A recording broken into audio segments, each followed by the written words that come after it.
In this Google Earth demonstration, we're going to show how to change the icons of the markers.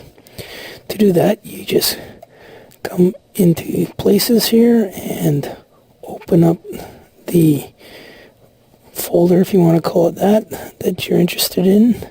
So we're looking for the waypoints, and so I'm going to change the icon for, let's see,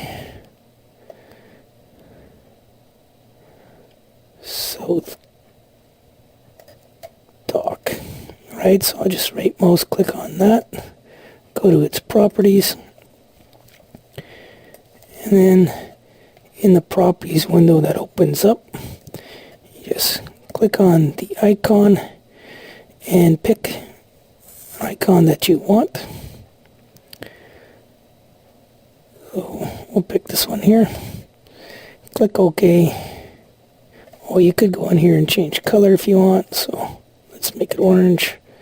Click OK. Click OK again. And OK.